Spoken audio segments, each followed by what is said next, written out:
এগুলো হচ্ছে প্লাস্টিকের রশি বা সুতা। বর্তমান জীবনে এগুলোর ব্যবহার আমরা অনেক ক্ষেত্রেই দেখে থাকি। আজকের ভিডিওতে আপনাদের দেখানোর চেষ্টা করব এই প্লাস্টিকের সুতাগুলো কিভাবে তৈরি করা হয়, এর কাঁচামালের উৎসই বা কি। আমরা অনেকেই বাড়িতে অব্যবহৃত ভাঙা চেয়ার, টেবিল, বালতি ও মগ এগুলো ফেরিওয়ালাদের কাছে বিক্রি করে থাকি কেজি দরে। সেগুলোই চলে আসে এই কারখানাতে।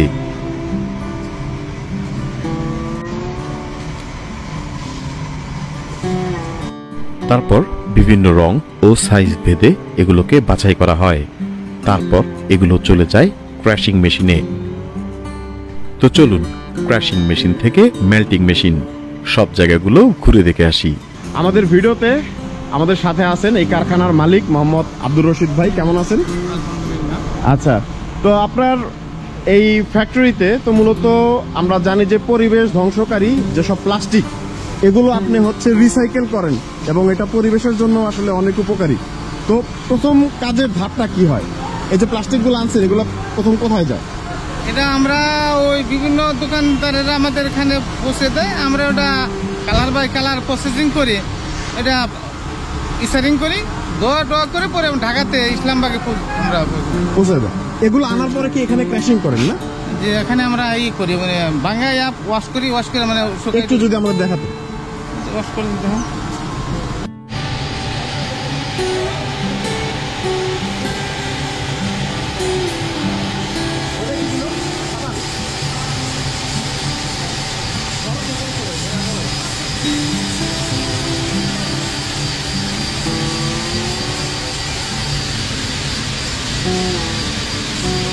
যে বিভিন্ন কালারের যে প্লাস্টিক গুলো আছে এগুলোকে আলাদা করতে হয়, আলাদা করতে হয়, সব আলাদা করতে হয়, আলাদা করতে হয়। ওইখানে আপনারা দেখতে পাচ্ছেন ভিউয়ার্স, এখানে হচ্ছে নীল কালারের প্লাস্টিক, ওইখানে সাদা এবং ওইখানে হলুদ। তো বিভিন্নগুলোর রং আলাদা এবং এগুলো বিভিন্নভাবে প্রসেস করা হয়। ওইখানে যে মেশিনটা দেখতে পাচ্ছেন ওই মেশিনের মাধ্যমে এই প্লাস্টিকগুলোকে ভাঙা হয়, ক্র্যাশিং করা হয়।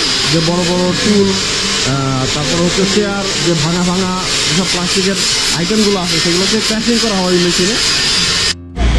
তো ভেতরে এগুলোকে ক্র্যাশিং করার পর এগুলোকে ধোয়া হয়, একদম পরিষ্কার ঝকঝকে করা হয় এবং তারপরে এগুলোকে হচ্ছে রোদে শুকানো হয়। তো বিভিন্ন জায়গা থেকে আসা প্লাস্টিকগুলো এখানে বাছাই করা হচ্ছে, বিভিন্ন রং আলাদা করা হচ্ছে। এখানে হচ্ছে নীল রং, এটা লাল এবং এটা হচ্ছে সাদা, এবং তারপরেই এগুলো চলে যাবে ক্র্যাশিংয়ে।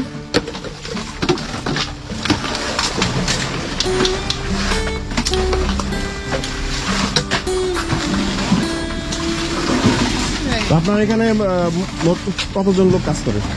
25-30 জন। শুরু করছিলেন কত সালে এই ব্যবসা? 2003 সালে। 2003 সালে। তো শুরুর পরটা তো আসলে এত সহজ ছিল না, না? না। মোট কত টাকা পুঁজি নিয়ে শুরু করছেন তখন? লাখ দশেক। তো ভিউয়ার্স, মূলত ক্র্যাশিং করা এই প্লাস্টিকগুলো এখান থেকে এই মেশিনের ওপর ঢালা হয়। তো এটা ভাইব্রেট করছে, আপনারা দেখতে পাচ্ছেন, এবং এখান থেকে হিট জেনারেট হয় এবং এখান দিয়ে গলিত যে প্লাস্টিক আছে সেটা বের হয়ে আসে। আপনারা এখন দেখতে পাবেন।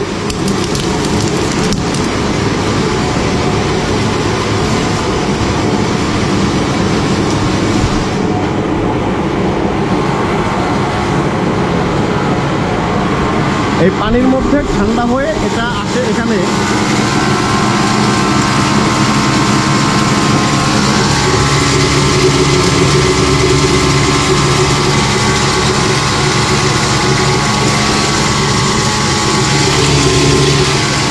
এবং এখান থেকেই তৈরি হয় মূলত সিলিকন, এবং সেই সিলিকনগুলো পরবর্তীতে এই মেশিনের মধ্যে ঢালা হয় এবং সেখান থেকে এরকম প্লাস্টিক তৈরি হয়ে আসে এবং এটা আবার ঠান্ডা হয়ে এখান থেকে কিন্তু এটা সুতায় পরিণত হচ্ছে।